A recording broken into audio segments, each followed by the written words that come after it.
দুপুরের খাওয়া দাওয়া শেষ, আর এখন ভাবলাম সকালে রাত্রের লাগে একটা ভিতরে রাখবি। কারণ আজকে একবারে সিম্পল ভাবে রাঁধছি। তো ভাবলাম যে এখন রাতের লাগে সকালে একটা মাছ বোনা করবো, মিডিয়াম মাছ বোনা করবো। আমরা বেশি না, মানুষ 5 জন, বেশি রান্তাম না, 5 পিস মাছ রাখবো। তো এটার মধ্যে ভাবলাম রেডি করে দিলাম সবকিছু। আর মশলাটা আমি কষাই দিব। মশলাটা কষাইয়ে আজকে আমি মাছ আর একদিন আমি ভাজিয়া রাখবি, বিরাম করিয়া বোনা করি। আজকে ভাবলাম যে মাছটা টাটকা আছে, তো আজকে খাঁচা বোনা করবো। কারণ খাঁচা বোনা করলে মাছের ফ্লেভারটা থাকে। এখন আমি মশলাটা কষিয়ে আমি খুব ভালো করি, 5 মিনিট ধরে। তো মশলা দুটো কষবো, তত মাছ বোনা মজা লাগবো। খুব জাল জাল করি আমি মাছ বোনা করবো, যার কারণে এখানে ভালো লাগে মশলাটা কষিয়ে। আমার মশলার কালারটা যেমন কত সুন্দর হয়েছে।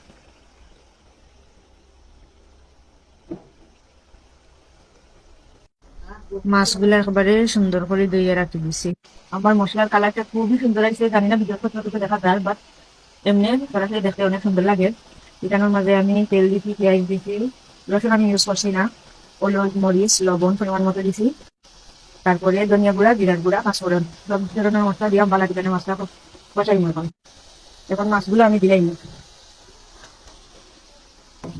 কাঁচা আজকে রান্দাম যাতে মাছের ফ্লেভারটা পাই, কারণ মাছটা খুবই টাটকা আছে, যার কারণে আজকে আর ভাত দিয়ে বিরাম করে রান্দাম না।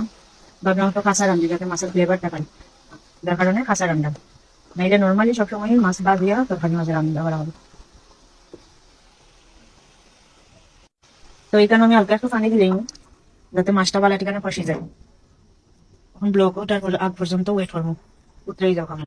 এখন 5 মিনিট আমি মাছগুলা জাল দিমু। আর মাছ তো বোনা রাঁধতে বেশি সময় লাগে না, 5 মিনিট জাল দিমু, জাল দিয়ে দেখবো এরপরে কি তৈরি। এখন ঢাকনা দিয়ে গুলিয়া দিছি, পরে দেখবো যে এটার ব্লক উঠার পরে আরো 5 মিনিট জাল দিমু। প্রায় 10-15 মিনিট রান্নার পরে দেখবো আমার মাছটা কেমন হলো। খুব সুন্দর ব্লক আইছে, আর আমার মাছ বোনাটা প্রায় হয়ে যাবে।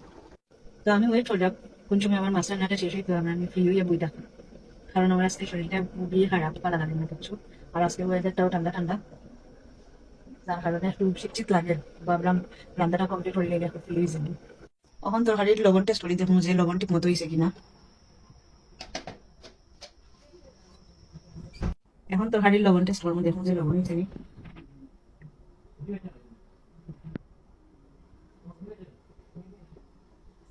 পারফেক্ট, সবটা ঠিক আছে।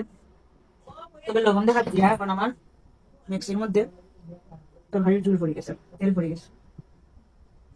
যাই হোক, আমার মাছ বোনা রান্না শেষ। ও হইলো ফাইনাল লুক আমার মাছ বোনার। অনেক মজা হয়েছে, আর গরম গরম টেস্ট করার গিয়ে আমার জিব্বাটা জ্বলে গেছে। ভালো থাকবে সবাই, আল্লাহ হাফেজ।